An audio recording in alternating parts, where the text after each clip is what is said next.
Hello student, welcome to the fifth lecture of complex number. आज का topic है polar coordinates of complex number, Cartesian coordinate और polar coordinate के बीच में रिलेशन और polar form of complex number. चलें स्टार्ट करते हैं।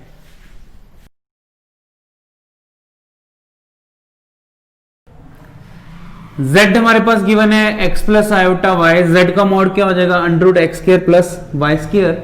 अब किसी भी कॉम्प्लेक्स नंबर को डायग्राम पर दिखाना हो, कैसे दिखाएंगे? सबसे पहले मान लो मेरे पास एक एक्स एक्सिस एक वाई एक्सिस है। जो एक्स एक्सिस होती है वो रियल एक्सिस होती है, जो वाई एक्सिस है मेरे पास कौन सी होती है? इमेजिनरी एक्सिस है। मतलब एक्स एक्सिस है real axis and y axis है इमेजिनरी एक्सिस। यानी कि जो कॉम्प्लेक्स नंबर है, जो रियल पार्ट है वो सीसा मतलब एक्स वाले पार्ट को रिप्रेजेंट करता है, और जो आयोटा वाले के साथ है वो क्या रिप्रेजेंट कर रहा है? इमेजिनरी पार्ट को। इसका मतलब कॉम्प्लेक्स नंबर को हम एक पॉइंट की फॉर्म में लिख सकते हैं जिसमें रियल पार्ट x है और इमेजिनरी पार्ट मेरे पास y है। एग्जांपल के तौर पर अगर z मेरे पास 2 प्लस 3 आयोटा है तो ये कौन से पॉइंट को रिप्रेजेंट कर रहा है? 2,3। ग्राफिकल अगर रिप्रेजेंट करना हो तो आप एक ग्राफ बना के जैसे बनाते हो आमतौर पर x, 2 x की वैल्यू 2 और y की वैल्यू 3 लेके ग्राफ पर प्लॉट कर दोगे। मान लो अगर z मेरे पास है -1 प्लस 2 आयोटा, तो ये z इज -1 2 आयोटा, तो पॉइंट कितना होगा? ये -1,2 होगा। ठीक है। अब अगर इस डायग्राम के अकॉर्डिंग देखा जाए, यहां से एक परपेंडिकुलर ड्रॉ कर देता हूं मैं।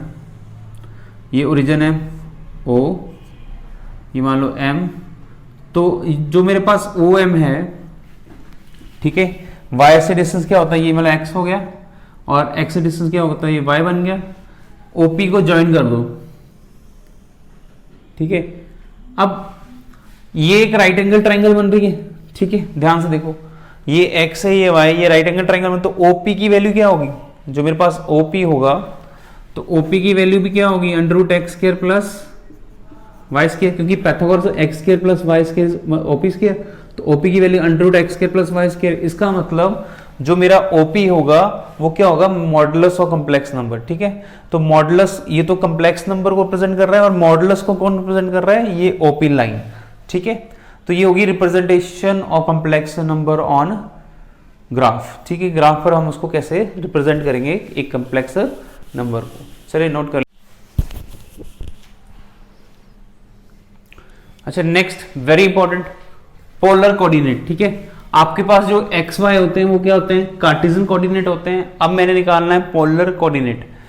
पॉइंट हमारा वही रह रहा है, ठीक है, उसको मापने का एक दूसरा कंडीशन, दूसरा कोऑर्डिनेट है। अब पोलर कोऑर्डिनेट कैसे निकालते हैं? पोलर कोऑर्डिनेट होते हैं क्या है? पोलर कोऑर्डिनेट होते हैं r, थीटा। ठीक है, कार्टेशियन कोऑर्डिनेट होते हैं x, y। पॉइंट एक ही जगह है, उसको मतलब मेजर करने का तरीका है कि उसकी पोजीशन को मेजर करने का तरीके को कोऑर्डिनेट कहते हैं। ये जब x का मतलब ये यहाँ से y से कितनी दूर है, और ये वाला पॉइंट x से कितनी दूर है, वो मेरा निकल जाता है xy। ऐसे ही मेरे पास पोलर कोऑर्डिनेट होते हैं r, थीटा। r क्या होता है? किसी भी पॉइंट का ओरिजिन से डिस्टेंस, मतलब ये जो r है, किसी भी पॉइंट, जिस पॉइंट के कोऑर्डिनेट निकालने हैं उस पॉइंट का ओरिजिन से डिस्टेंस। मान लो ऐसे है, ये जो पॉइंट P था, इसका ओरिजिन से डिस्टेंस ये वाला, तो ये मेरे पास क्या होगा? r। ठीक है, तो जितने भी पॉइंट, जिस पॉइंट का हम पोलर कोऑर्डिनेट निकालना चाह रहे हैं उस पॉइंट का ओरिजिन से सीधा डिस्टेंस मेरे पास क्या होगा? r होगा। ठीक है, तो ये जो थीटा है, ये उस ओरिजिन जो लाइन हमने ड्रॉ की है पॉइंट तक, उसका एक्स एक्सिस के साथ कितना एंगल बन रहा है, उसको हम कहेंगे थीटा। ठीक है, अब ये पॉइंट है, पॉइंट का ओरिजिन से डिस्टेंस r है, और कितना वो एंगल क्रिएट कर रहा है, वो मेरा क्या आ गया है? Angle theta.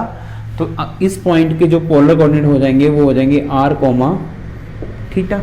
ठीक है, अब देखो इसी पॉइंट के अगर x, y कार्टेशियन कोऑर्डिनेट है, यानी कि ये वाला डिस्टेंस मेरे पास y है, ये वाला डिस्टेंस मेरे पास क्या है? x है। तो अब इनके बीच में क्या रिलेशन है? किस एक पॉइंट के अगर x, y कार्टेशियन कोऑर्डिनेट हैं और r, थीटा उसके पोलर कोऑर्डिनेट हैं, तो उनके बीच में क्या रिलेशन होगा? ठीक है, अब तो ये पता लग गया कि ये मेरे पास पोलर कोऑर्डिनेट्स हैं, ये मेरे पास कार्टेशियन कोऑर्डिनेट है। नेक्स्ट टॉपिक है इनका relation between Cartesian coordinate and polar coordinate. हमने रिलेशन निकालना है कार्टेशियन कोऑर्डिनेट और पोलर कोऑर्डिनेट का। अब देखो यहां एक रिलेशन तो सीधा मिल रहा है, जो r है OP की वैल्यू कितनी है? रूट एक्स के रास के, तो इसका मतलब मेरे पास जो है r कितना हो गया? Under root x square plus y square, यानी कि आर स्क्वायर किसके इक्वल हो गया, x square plus y square. यानी कि जो आर है हम उसको मॉडुलस ऑफ कॉम्प्लेक्स नंबर भी कह सकते हैं, क्योंकि ये ओपी किसकी लेंथ दे रहा है, मॉडुलस की दे रहा है। ठीक है, अब एक और देखो यहाँ पर ये राइट एंगल ट्राइंगल बन रहा है। ठीक है, अगर मैं y डिवाइड बाय x करूंगा, नहीं सॉरी, अगर मैं x डिवाइड बाय r करूं, ये x है बेस, ये हाइपोटेन्यूज, तो ये बन गया cos थीटा। तो इसका मतलब x की वैल्यू कितनी आ गई मेरे पास, r cos थीटा। ठीक है, ये रिलेशन हो गया x और r थीटा का। अच्छा, y डिवाइड बाय r यानी कि perpendicular divide by hypotenuse is sine theta, यानी कि मेरे पास y की वैल्यू कितनी आ गई, r साइन थीटा। ठीक है, तो ये भी एक रिलेशन आ गया, relation between polar coordinate and Cartesian coordinate. आप क्या दोगे, x is equal to r cos theta, y is equal to r sin theta. तो इसका मतलब अगर z मेरे पास x प्लस आयोटा y है, ठीक है, तो z मेरे पास पोलर फॉर्म में क्या आ जाएगा, क्योंकि x की पोलर फॉर्म में वैल्यू कितनी है, r cos theta plus iota r sin। ठीक है, तो ये मेरे पास कार्टेशियन कोऑर्डिनेट कॉम्प्लेक्स नंबर है, z is equal to x plus iota y, क्योंकि x और y क्या है, कार्टेशियन कोऑर्डिनेट है। और यहाँ पर z है मेरे पास r cos theta iota r sin theta. यहाँ पर जो कोऑर्डिनेट यूज किए हैं, क्योंकि x की वैल्यू r cos थीटा, हमने कौन से कोऑर्डिनेट यूज करे हैं, पोलर कोऑर्डिनेट यूज किए हैं। तो ये मेरे पास क्या होगी, पोलर फॉर्म, ये मेरे पास क्या होगी, कार्टेशियन फॉर्म। ठीक है, अब अगर जो एंगल निकालना है उसको निकालने का तरीका क्या होता है, हम r sin थीटा को डिवाइड कर देंगे r cos थीटा के साथ। ठीक है, तो ये हो जाएगा मेरे पास y divide by x, r cut जाएगा, तो tan थीटा की वैल्यू कितनी आ जाएगी मेरे पास, y डिवाइड बाय x। ये जो थीटा होता है इसको हम कहते हैं आर्गुमेंट ऑफ कम्प्लेक्स नंबर। ठीक है, ये कम्प्लेक्स नंबर का क्या मतलब, इसको क्या कहते हैं, आर्गुमेंट ऑफ कम्प्लेक्स नंबर। अब किसी क्वेश्चन के अंदर वो पूछ लेता है मॉडुलस और आर्गुमेंट निकालो, तो इसका मतलब हमने r और थीटा की वैल्यू निकालनी है। ठीक है, तो ये जो टॉपिक है यहाँ पर हमने क्या पढ़ा है, relation between polar coordinate and Cartesian coordinate. एक तो ये रिलेशन है, ठीक है, एक यहाँ पर आ गया tan थीटा किसका होगा, y बाय एक्स के, और एक ये रिलेशन हो गया r square is equal to x square plus y square. चलिए नोट कर लें आप, वेरी इंपॉर्टेंट कंसेप्ट। ठीक है, जैसे कि आप आर्गुमेंट निकालना चाहते हो, आर्गुमेंट मेरे पास क्या है, tan theta is equal to y by x. तो जो ये एंगल निकालने का प्रोसेस है, आर्गुमेंट निकालने का प्रोसेस है, तो हमें देखना पड़ता है जो थीटा है वो कौन से कोऑर्डिनेट के अंदर लाई कर रहा है। उसको चेक करने का तरीका क्या है, सबसे पहले हमने 4 कोऑर्डिनेट बनाए, मेरे पास कितने कोऑर्डिनेट है, 4। फर्स्ट कोऑर्डिनेट में एंगल होता है 0 से 90, फिर होता है 90 से 180, फिर होता है 180 से 270, मतलब सेकंड में 90 से 180, थर्ड में 180 से 270, फोर्थ में 270 से 360 के बीच में एंगल होता है। ठीक है, अब मैंने लिखा है यहाँ पर ऐड शुगर टू कॉफी। इसका मतलब क्या है, यहाँ से a उठाएंगे, a मतलब ऑल, पहले क्वाड्रेंट में सभी पॉजिटिव होते हैं, मतलब साइन कॉस टेन सभी टी रेशियोज की जो वैल्यू होती है फर्स्ट क्वाड्रेंट के अंदर क्या होती है, पॉजिटिव होती है। दूसरा क्वाड्रेंट में लिखा है मैंने शुगर, यहाँ से s उठाएंगे, s का मतलब साइन और उसका उलट कोसिकेंट, यानी कि यहाँ साइन और कोसिकेंट क्या होंगे, पॉजिटिव, बाकी सारे क्या होंगे, negative. T for ten, ten का उलट कॉट, इस थर्ड क्वाड्रेंट के अंदर टेन और कॉट क्या होंगे, पॉजिटिव, बाकी सारे क्या होंगे, नेगेटिव। सी फॉर कॉफी मतलब सी, यानी कि कॉस, कॉस का उलट सिकेंट। तो पहले क्वाड्रेंट में सारे पॉजिटिव होंगे, दूसरे क्वाड्रेंट में साइन और कोसिकेंट पॉजिटिव होंगे, तीसरे में टेन और कॉट पॉजिटिव होंगे, चौथे में कॉस और सिकेंट पॉजिटिव होंगे। ठीक है, बट यहां पर सिर्फ हमें साइन और कॉस की वैल्यू चाहिए पॉजिटिव नेगेटिव की फॉर्म में। अब पहले क्वाड्रेंट में सारे पॉजिटिव, तो मतलब फर्स्ट क्वाड्रेंट में साइन भी पॉजिटिव रहेगा और कॉस भी पॉजिटिव रहेगा। In first quadrant sine is positive and cos is positive. अब देखो यहां पर साइन तो पॉजिटिव है, साइन इज पॉजिटिव, साइन और कोसिकेंट, इसका मतलब बाकी में कॉस क्या हो गया मेरे पास, नेगेटिव। थर्ड क्वाड्रेंट में टेन और कॉट पॉजिटिव, इसका मतलब साइन भी मेरा नेगेटिव आया होगा और कॉस भी मेरा क्या आएगा, negative. In third quadrant they are both are negative. Fourth quadrant के अंदर कॉस पॉजिटिव है, इसका मतलब कॉस तो पॉजिटिव आएगा पर साइन क्या आएगा, नेगेटिव। अभी यहां से मतलब क्या है, आप साइन और कॉस की साइन देख के अब बता सकते हो कि थीटा जो एंगल है वो कहां पर लाई कर रहा है, फर्स्ट में, सेकंड में, थर्ड में और फोर्थ में। मतलब एग्जांपल के तौर पर मान लो आर हमें दिया है, सॉरी साइन थीटा हमें दिया है -1/2 और कॉस ऑफ थीटा हमें दिया है मान लो √3/2। Let us suppose sine theta is -1/2 और कॉस थीटा इज √3/2। अब एक सी बात समझो ध्यान से, साइन आपका पास क्या आ रहा है, नेगेटिव, कॉस क्या आ रहा है, पॉजिटिव। तो साइन नेगेटिव कहां पर है और cos positive, sine negative cos positive कौन सा क्वाड्रेंट आ रहा है, फोर्थ क्वाड्रेंट। ठीक है, तो यहां लिख देंगे फोर्थ क्वाड्रेंट। अगर मैं यहां ऐसा करता हूं, साइन थीटा ले लेता हूं प्लस का और कॉस थीटा ले लेता हूं नेगेटिव का, अब जो एंगल है वो कहां लाई कर रहा है, sine theta is 1/2, cos theta -√3/2। तो इससे पता लग रहा है कि एंगल कहां लाई कर रहा है, साइन पॉजिटिव कॉस नेगेटिव। तो sine positive cos negative in second quadrant. अच्छा, अगर दोनों नेगेटिव होंगे थर्ड क्वाड्रेंट, दोनों पॉजिटिव होंगे फर्स्ट क्वाड्रेंट, दोनों पॉजिटिव फर्स्ट क्वाड्रेंट, दोनों negative third quadrant, sine positive cos negative second और cos positive sine negative in fourth. ठीक है, तो यहां साइन और कॉस के एंगल से हमें साइन से पता लग जाएगा कि हम कौन से क्वाड्रेंट की बात कर रहे हैं। ठीक है, अगर आपका थीटा फर्स्ट क्वाड्रेंट में लाई कर रहा है तो थीटा किसके इक्वल होता है, अल्फा के। ये बहुत इंपॉर्टेंट लिख लो। थीटा सेकंड क्वाड्रेंट में होगा तो क्या होगा, पाई माइनस अल्फा के। फिर थर्ड में क्या होगा, माइनस पाई अल्फा के। और चौथे में क्या होगा,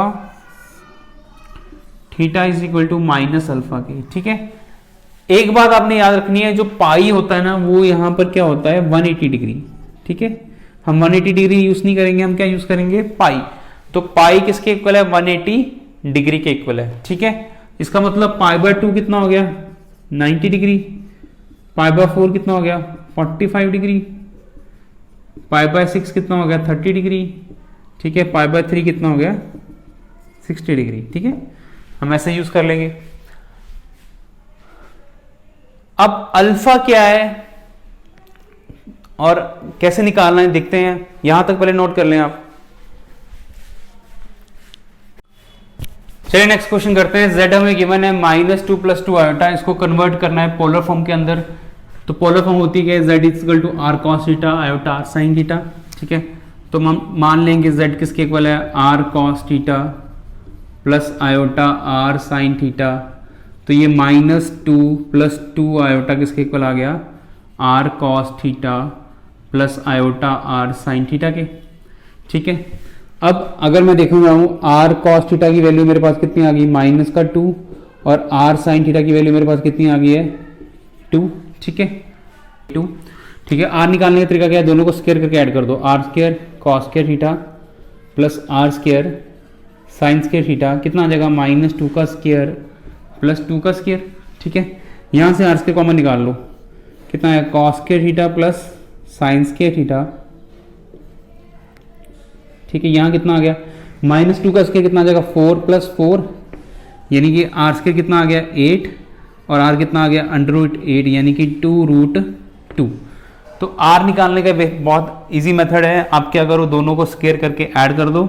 यहां से मेरा क्या आ जाएगा, r हमेशा एक ही तरीके से निकालना है, हमने यहाँ ऐसे तक निकाल देंगे। ठीक है, अब आर्गुमेंट निकालना है, उसके लिए क्या करेंगे, r sin थीटा को डिवाइड करेंगे हम r cos थीटा के साथ, दोनों को डिवाइड कर देंगे।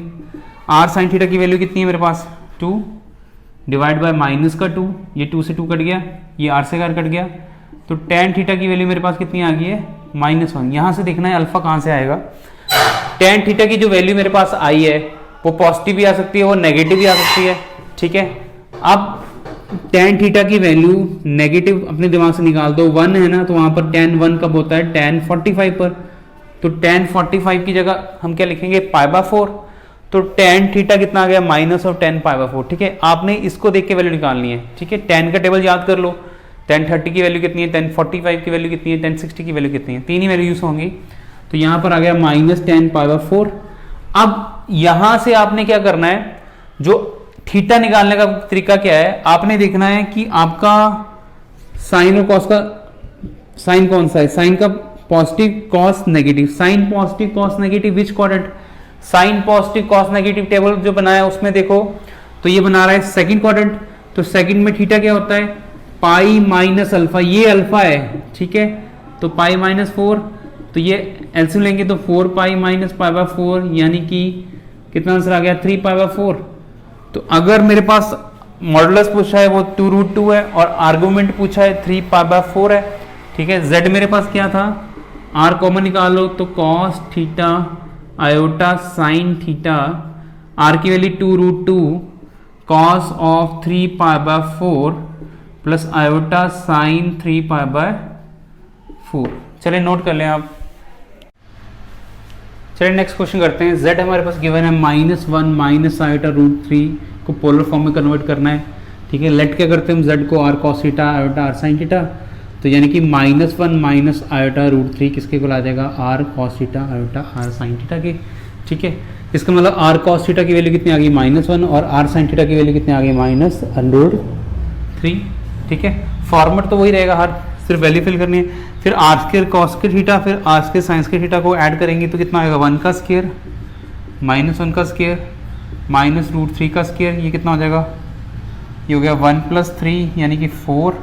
तो जब 4 का स्क्वायर अंडर करेंगे तो कितना आ जाएगा r 2 आ गया, यानी कि मॉडुलस इस क्वेश्चन के अंदर 2 आ गया। फिर क्या करते हैं हम r sin थीटा को डिवाइड करते हैं cos थीटा के साथ।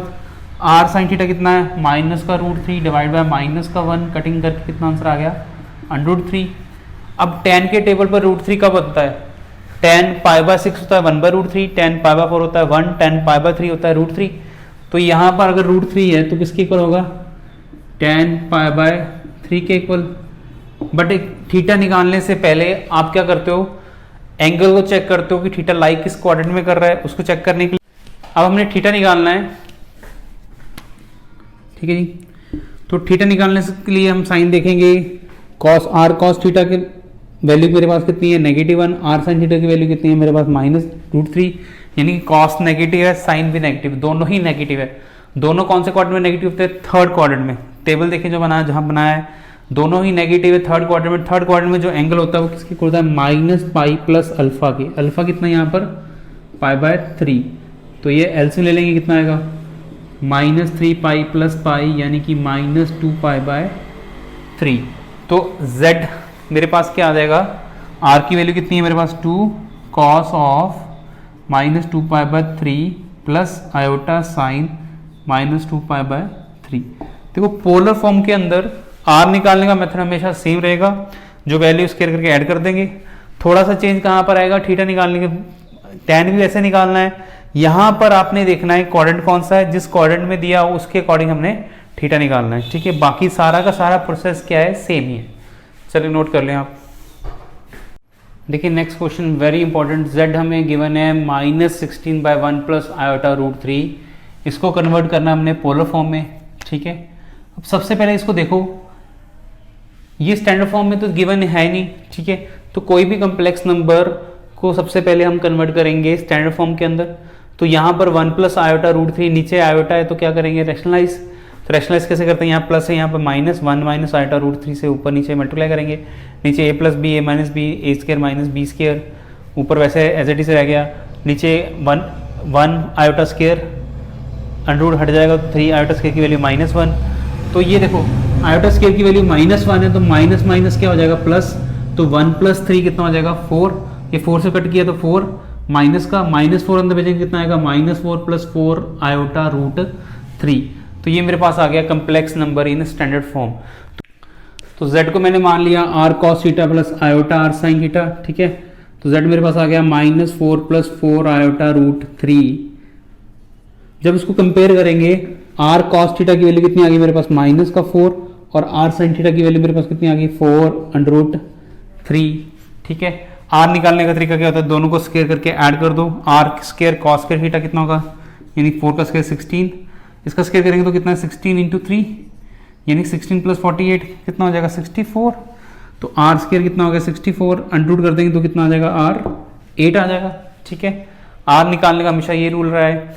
थीटा निकालने आर्गुमेंट निकालने के लिए क्या करेंगे, r sin थीटा को डिवाइड करेंगे r cos थीटा के साथ, r और r कट गया, tan थीटा यहाँ कितना है मेरे पास r sin थीटा कितना है 4√3, r cos थीटा कितना है -4, ये कट जाएगा, कितना आ गया -√3। √3 कब होता है? tan π/3 के ऊपर, यानी 60 के ऊपर। अब साइन और कॉस के हम एंगल चेक करते हैं। साइन के लिए पॉजिटिव वैल्यू है और कॉस के लिए नेगेटिव। साइन पॉजिटिव है, cos negative. Which quadrant? Sine positive, cos negative, second quadrant. तो theta is pi minus alpha. तो जब एलसीएम लेंगे इसके नीचे 1 है तो 3 पाई माइनस π/3 2π/3। तो थीटा कितना आ गया मेरे पास? 2π/3। आर मेरे पास 8 है, यहाँ वैल्यू पुट कर देंगे 8 cos of 2π/3 plus iota sine 2π/3। ठीक है, चलिए नोट कर लें आप।